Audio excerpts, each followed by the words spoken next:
बात है।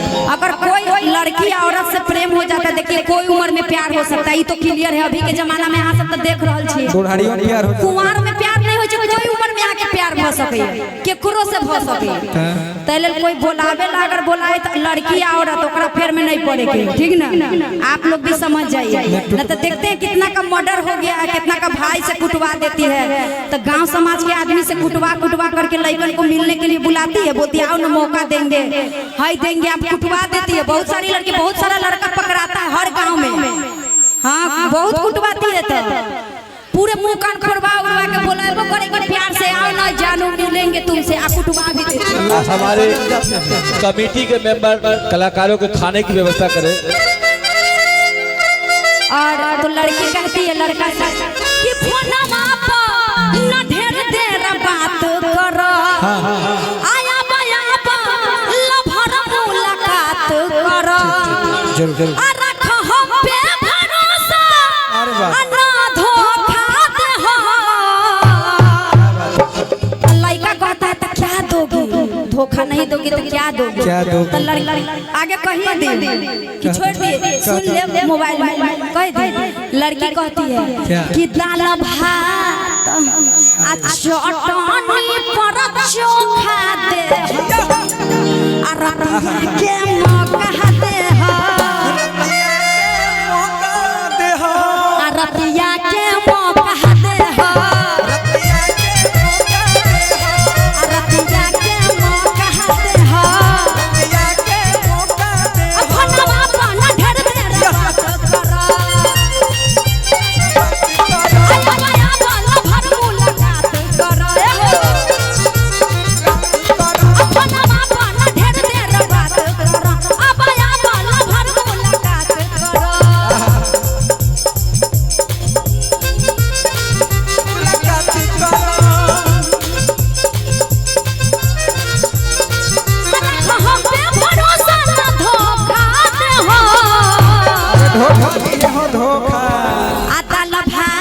चटनी पर चोखा दे हो, आ रतिया के मौका दे हो, रतिया के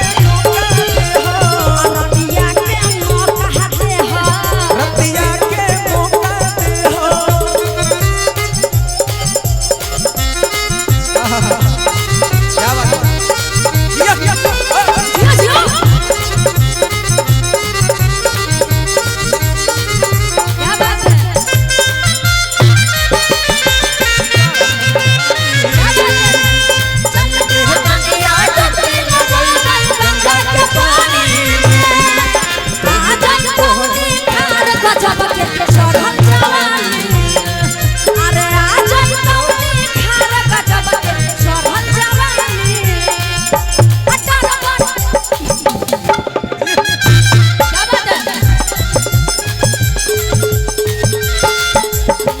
रतिया के मौका दे हो,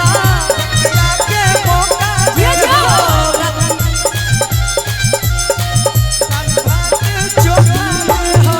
भरवा के पिछला दरवाजा खोल के रखब,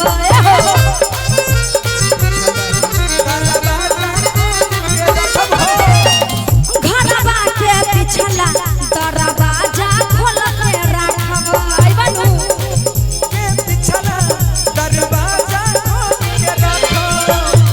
छतवा पर चढ़ के हम रहिया तोहर ताकब,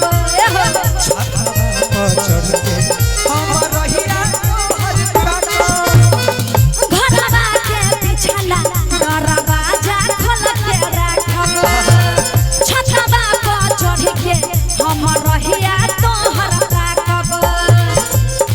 अजब के तोहरा के जानू आया नो खात हो,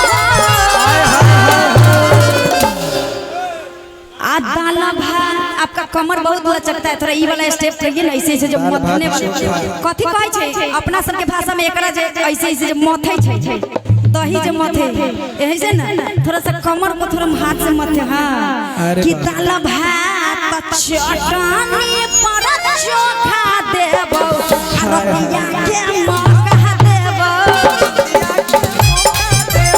आ रतिया के मौका देबो।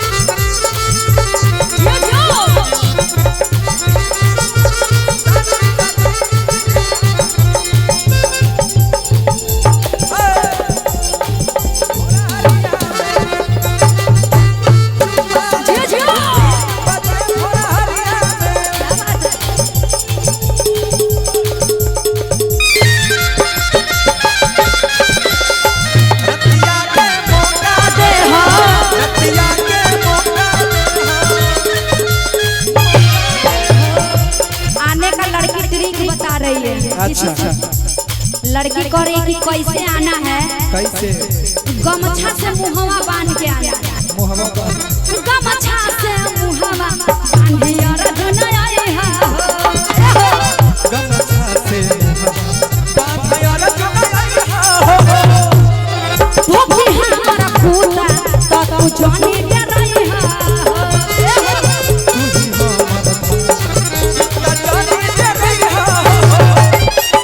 गमछा से मुहवा बांधिया रजन आए हा अब वो भी हमारा खूटा तो तू जाने दे रही हा तो चुमा बना खूब झारा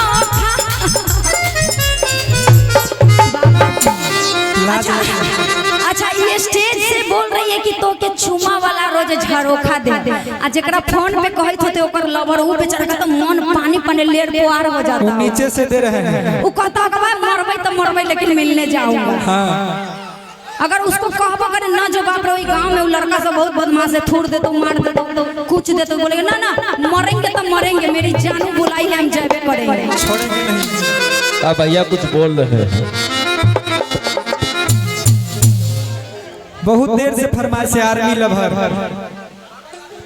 है ना, हो जाएगा भैया, और भी है, होगा होगा आर्मी लवर भी होगा बस जस्ट के बाद और वो बच जाएगा। अभी अभी एक बेहतरीन शब्द का भी उच्चारण हुआ है, क्या कुछ देंगे, ये क्या होता है कुछ देंगे?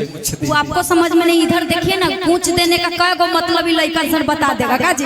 कुछ ने का मतलब क्या होता है बताइए तो, एगो थूर देबो, कूट देंगे, कुछ देंगे या कितना होता है मतलब है ना, थूर देंगे।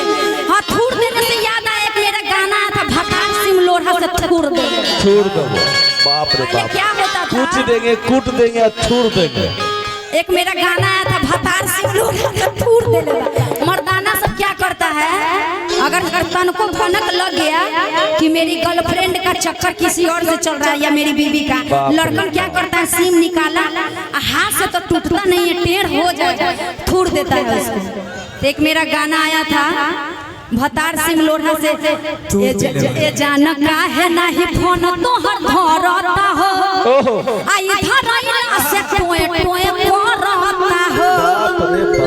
लवर कहता है अपना अपना, अच्छा शादीशुदा रहता है उसको भी प्यार हो जाता है गाना में, समझे?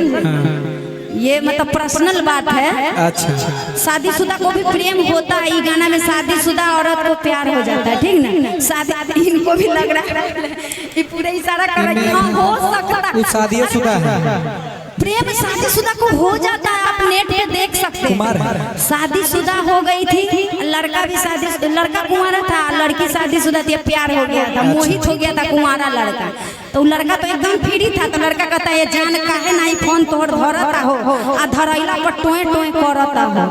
तो लड़की कहती है कि कैसे कही हो, कैसे आ कैसे कही हमके दुख भरपूर देले बा, आ भतार सिम लोढ़ा से फूल देले बा, दुर्जो एहन बजर खसुआ के।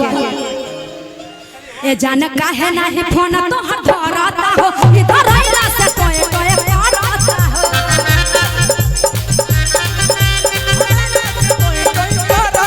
ए जान काहे नाही फोन तो हर धरता हो, इधर आइला से टोए टोए करता हो।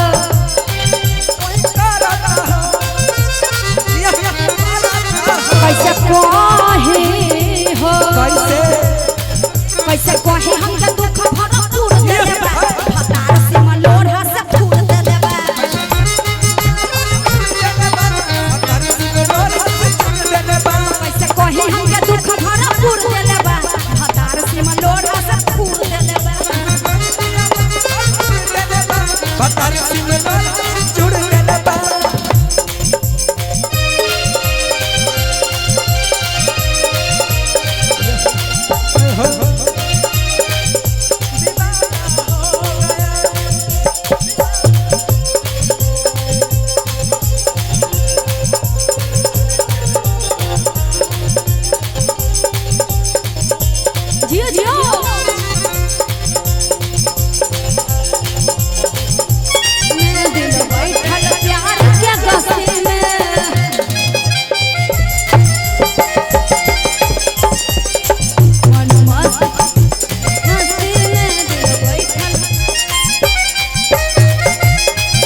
भतार सिमलोर से चूर देले बा कहीं हमका दुख भरपूर देले बा भतार सिमलोर से चूर देले बा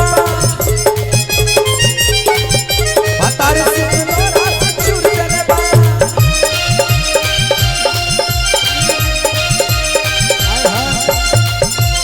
क्या बात है फुल मस्ती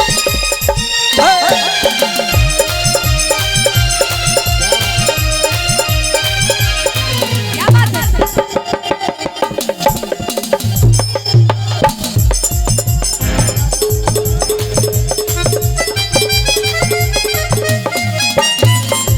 सबका के गिरल नजर बा सबका के आगे हमर गिरल नजर बा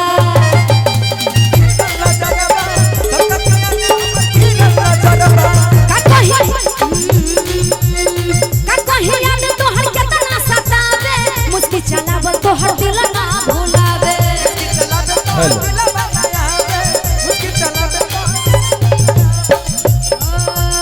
तोहर से कम नहीं हमरो दर्द बा सेट रहे नंबर तोहर चिन्ह ले मरद बा क्या बात है आ वही खीसी हो आ वही खीसी सारा देह हमर तोड़ देले बा भतार से मलोर से फूल देले बा भतार सिमलोर से चूर देले बा आ कैसे कहे हमके दुख भरपूर देले बा भतार से मलोर से फूल देले बा भतार सिमलोर से चूर देले बा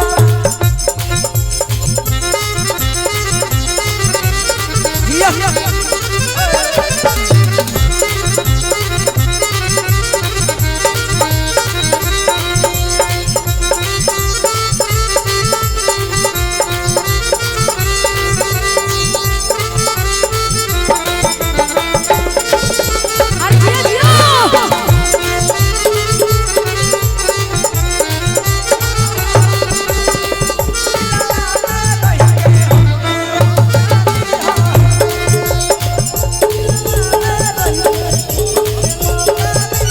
कैसे कहे हमके दुख भरपूर देले बा भतार सिमलोर से चूर देले बा सबका के आगे हमर गिरल नजर बा ई गौरल हमर भइल जहर बा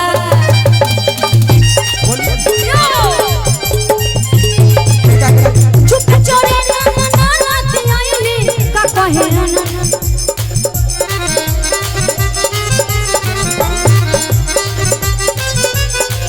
आ वही खीसी हो आ वही खीसी हमर देह सारा तोड़ देले बा भतार से मलोर से फूल देले बा नीचे नीचे अरे बा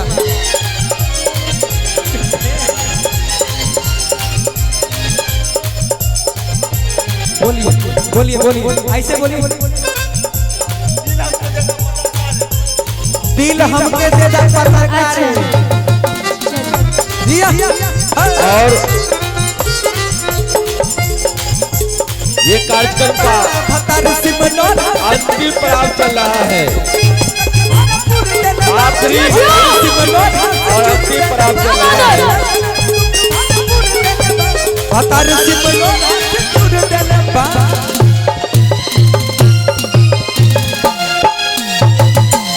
और ई का हो गई लालू जी ये कार्यक्रम का आखिरी पड़ाव चल रहा है ना अंतरा जी और आइए अंतरा जी आप जा सकते हैं है ना बहुत अच्छी बात है आप जाइए और मनीष जी मेरी आपसे गुजारिश है कि आप मंच पे आ जाएं एक दो फरमाइश है आपकी प्यारी प्यारी आवाज सुनने के लिए लोग बेताब है क्योंकि ये कार्यक्रम का आखिरी पड़ाव और अंतिम पड़ाव चल रहा है और आखिरी पड़ाव पर मैं चाहूंगा एक फरमाइश काफी देर से आ रही है और आप लालू भैया जी दोनों मिलकर इस गीत को गाएंगे है ना दिल ना लगे यह काफी देर से फरमाइश आ रही है और आपके बीच मिस्टर मनीष और साथ दे रहे हैं लालू बिहारी जी चलिए क्या बात।